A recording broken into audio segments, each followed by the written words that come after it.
Eh, Bismillahirrahmanirrahim. Assalamualaikum warahmatullahi wabarakatuh. Nama saya Andi Muhammad Rifat Ahmudi B.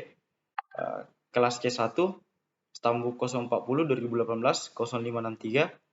Saya akan menjawab beberapa soal-soal yang diberikan oleh dosen pengampu Cybercam kelas C1. Yang pertama, apakah yang dimaksud dengan yurisdiksi? Kata yurisdiksi dalam bahasa Indonesia berasal dari jurisdiction yang berasal dari Latin yang berarti jurisdictio yang terdiri atas dua suku kata. Juris yang berarti kepunyaan menurut hukum yang berarti kepunyaan menurut hukum, dan diction yang berarti ucapan, sabda, sebutan, atau firman. Yurisdiksi dapat disimpulkan menurut bahasa Latin. Artinya adalah kepunyaan seperti yang ditentukan oleh hukum, hak menurut hukum, kekuasaan menurut hukum, dan kewenangan menurut hukum. Yurisdiksi adalah kewenangan suatu negara untuk mengadili suatu negara, karena setiap negara mempunyai yurisdiksi masing-masing yang harus dihormati setiap negara. Soal yang kedua, apakah perbedaan antara prinsip nasional aktif dan prinsip nasional pasif?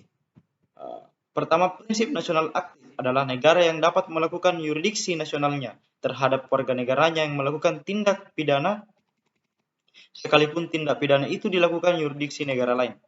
Sedangkan prinsip nasional pasif adalah setiap negara berhak melindungi warga negaranya di luar negara, dan apabila negara tutorial di mana tindak pidana itu terjadi tidak menghukum orang-orang yang menyebabkan kerugian tersebut, maka negara asal korban berwenang menghukum tindak pidana itu apabila orang itu berada di wilayahnya. Soal yang ketiga, menurut Masaki Hamono, membedakan pengertian cyber jurisdiction, sebutkan dan jelaskan pengertian tersebut. Sudut dunia virtual jurisdiction sering diartikan sebagai kekuasaan sistem operator atau para pengguna user, maka menetapkan aturan dan melaksanakannya pada masyarakat di ruang cyber atau virtual. Sudut hukum cyber jurisdiction in cyber speak adalah kekuasaan fisik pemerintah dan kewenangan mengadili terhadap pengguna internet atau terhadap aktivitas mereka di luar cyber. Soal yang keempat, apakah yang dimaksud dengan teori perebutan material, teori alat yang digunakan, dan teori akibat? Teori perbuatan material, Lever and Day explain that. Menurut teori ini, maka yang menjadi locus delicti ialah tempat di mana pembuat melakukan segala yang kemudian dapat mengakibatkan delik yang bersangkutan. Teori alat yang digunakan instrumen. Menurut teori alat yang dipergunakan, maka delik dilakukan di tempat di mana alat yang dipergunakan itu menyelesaikan. Teori akibat. Menurut teori akibat, maka tempat akibat platform the curve menjadi locus delicti. Apakah yang dimaksud dengan prinsip ubiquitas? Prinsip yang mengatakan bahwa delik-delik yang dilakukan atau terjadi di sebagian wilayah teritorial negara di sebagian di luar wilayah teritorial suatu negara harus dapat dibawa ke dalam yurisdiksi setiap negara yang terkait.